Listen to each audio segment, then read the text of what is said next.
Como é que você, no dia a dia, lida com essas crianças, então? Você tem lá uma alergia à proteína do leite de vaca, tanto faz, IgE é mediada ou não IgE é mediada? Qual é a prescrição inicial que você Então, faz assim, para o lactente? Para o lactente, então a gente primeiro tem que fazer o diagnóstico desse esquema que nós falamos, né? 2 a 4 semanas, melhorou, faz o teste de provocação, estabeleceu o diagnóstico, aí o paciente... Sendo que o teste de provocação muito mais no não IgE mediado, né? A gente faz também no IgE mediado, tá? Também, né? Também faz o teste de Mas você provocação tem outras para fazer o opções também diagnóstico. de diagnóstico, Também né? através do prick teste, através da Da determinação própria IgE, de IgEs, né? Isso, E isso. claro, se o paciente já tem... ele tomou isso aqui, fez uma urticária, você faz o exame, tem IgE positivo, você não precisa fazer um teste de provocação. Exato. Já está confirmado. Agora, se tem alguma dúvida em relação ao diagnóstico, Não IgE aí vale a mediado pena. não tem jeito, né? Não IgE não tem jeito, não tem outra outro exame, escapatória. né? A prova ali da vida, né? Pois é, o diagnóstico da APLV não IgE mediada, ele tem que ser feito através E aí, como é do que teste. para o nosso ouvinte saber exatamente como é feito esse teste? Então, primeiro Em você tem termos que de tempo. ter, né? Primeiro tem que ter uma história característica, né? Aí na história é legal você colher também com os pais os antecedentes de alergia. Então ver se tem história de asma, história de qualquer doença alérgica na família. Se teve essa tal da exposição à proteína do leite de vaca, numa mamadeira lá na maternidade, que isso também é importante. Que é comum, né? É muito comum. Então estabeleceu. E os sintomas? Se os sintomas se encaixam aí, ou nas manifestações clássicas, ou nas de motilidade, você exclui a proteína do leite, né? Então, sempre começa com ela, porque é a proteína mais frequente. 2 a 4 semanas de exclusão, observa-se nesse período, os sintomas melhoraram. Melhorou, show de bola. A gente agora vai reintroduzir a proteína. Se está em aleitamento materno, a mãe volta a comer. Se está recebendo fórmula infantil, você vai, então, iniciar com uma fórmula extensamente hidrolisada ou fórmula de aminoácidos nesse período de exclusão. Tá, e uma pergunta dentro disso.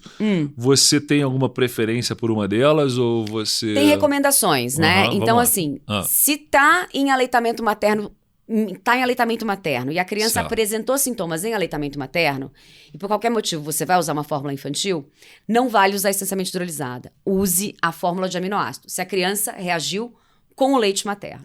Essa é uma Porque ela é recomendação muito recente. sensível. Porque ela já é muito sensível. O estímulo é muito pequeno para ela ter Exatamente. reação. Né? Então ela pode responder com a fórmula extensamente hidrolisada. Ou aqueles que fizeram anafilaxia. Você tem Esse preferência pelo também. aminoácido. Tem que ser aminoácido, tá? Pensando de uma maneira geral, 90% das crianças que recebem fórmula extensamente hidrolisada vão se dar bem. Sim. Mas tem aqueles 10% que a gente, né, não pode correr risco. Então, reagiu com leite materno ou teve reação grave, como anafilaxia, Certo. opte por aminoácido. Aminoácido. Tá. Agora, a criança reagiu usando fórmula infantil e não teve uma reação como uma proctocolite, você pode utilizar, ou doença do refluxo, a extensamente hidrolisada. Essa Sim. seria a primeira opção. Porque você não tem um risco grande, né? Não O tem risco um risco é grande. você continuar com a alergia e ter que dar um passo a mais para o aminoácido, né? Exato, O aminoácido então, é caro, né? É caro e você E o demoraria gosto é pior, muito. né? O gosto é pior, tem toda essa, né? E na fórmula extensamente hidrolisada, além dela ser... é tudo horrível, né? Vamos falar a verdade. Todas são horríveis. Mas existem fórmulas Você já extensamente... provou? Já, opa, a gente já fez degustação. Horrível. Você já provou? Nunca. Liga pros representantes para eles fazerem uma degustação com seus residentes. É horrível. Enfim. E aí, algumas fórmulas extensamente hidrolisadas, elas têm lactose junto, que dá um saborzinho um pouco melhor, Certo. né? Dá uma palatabilidade boa. E como não tem nada a ver com a lactose, o paciente Sim, pode tomar. lógico. Né? Então, a gente A do usa... aminoácido não, geralmente não O tem. aminoácido não tem. O aminoácido já é completamente puro. limpo. Completamente limpo, tá? Aham. Então, Certo. você faz isso 2 a 4 semanas, melhorou, faz a provocação Certo. com a fórmula íntegra. Aí uma dúvida.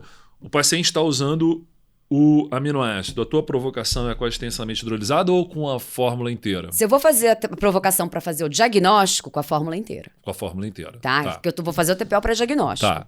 Agora, Outra coisa é a progressão para sair exatamente, da fórmula. Exatamente. Que daí, confirmamos o diagnóstico, o paciente vai ter que ficar pelo menos 6 meses sem entrar em contato com a proteína do leite de vaca. Certo. E aí, eu vou fazer os TPOs, né? Para TPO é a... teste de provocação oral. TPO. Desculpa. Teste de provocação oral. Certo. Que é para ver se a alergia já foi embora ou para ver qual que é o nível, né, o processamento da proteína que o paciente pode aguentar. Tá. Que tem esse rolê também. Então, se eu for esperar pelo menos 6 meses, no teste de provocação para ver tolerância, o paciente já vai estar comendo. Já vai ter entrado com a introdução alimentar. Sim. E eu estou considerando o tempo mínimo de exclusão, que são 6 meses, tá? Certo. Que seria para uma proctocolite ou para um refluxo. Nos casos mais graves, como enteropatia ou FPAS, eu tenho que esperar pelo menos 12 meses de exclusão. É um tempo maior para fazer os testes, né? E aí a gente pode tentar, se ele está no aminoácido, passar para extensamente, depois para parcialmente, hidrolisada, até que chegue na fórmula inteira. Porque o paciente com uma alergia não IgE mediada, ele não faz... Por exemplo, o IgE mediado, você tem todo aquele aparato ali dentro do hospital, porque ele pode ter um choque anafilático, aí você vai testando aos pouquinhos. Mas o não IgE mediado, você provavelmente no primeiro dia não vai ver nada, Não vai ver nada. Porque as respostas, as manifestações são tardias. São tardias. E aí você prescreve isso ambulatorialmente, né? Exato. A gente acaba prescrevendo. Agora, se for uma IgE mediada, o teste tem que ser feito no hospital. Com adrenalina sempre próxima. Tem que dosar com a adrenalina do lado e sempre tem que dosar os IgEs antes. Sim. Os níveis de IgE antes, seja por prick. Se tiver muito melhor alto... fazer o RASH, né? Que certo. É in vitro. E se estiver muito alto... Segura a onda. Não faz. Melhor não fazer. Ou então, se quiser fazer muito... para ver pelo menos até onde o paciente consegue tolerar, você vai fazendo esse esquema no hospital. Certo. Mas aí, voltando para a não IgE mediada, você passa para casa inicialmente, quando ele está no aminoácido, você pula primeiro para o extensamente. Isso, para ver se já está aguentando. E aí, quanto tempo ele fica no extensamente? Em torno de uma semana, 5 dias, é pouco tempo. Tolerou bem, a gente passa para parcialmente, que é um tipo de fórmula que... não tem utilidade terapêutica para nada. Pois é, ela é um pouco desacreditada. Ela é totalmente desacreditada. Ela não serve para muita coisa. Mas pelo menos para essa progressão, nem sabia que ela servia para essa progressão. A gente acaba usando, porque ela tem uma digestibilidade melhor, tal. Então a gente vai para parcialmente, tolerou, acabou. Aí foi. Acabou, pode comer tudo, milkshake, o que quiser. Né? Legal. Agora, uma outra maneira de fazer também, além da fórmula, é com o leite assado. Você já deve ter ouvido falar nisso, né? Que é o baked, não? Não, como é que é isso? É um preparo que você faz, né? Então você pega o leite, tem que assar a 180 graus por 15 minutos. Então você faz uns bolinhos. Muffin. Tipo um bolinho. Sólido? É sólido. Tá. Já é sólido, né? Que é pra criança maior, que já tá comendo. Certo, entendi. E aí você vai progredindo. Isso também dá muita liberdade pro paciente.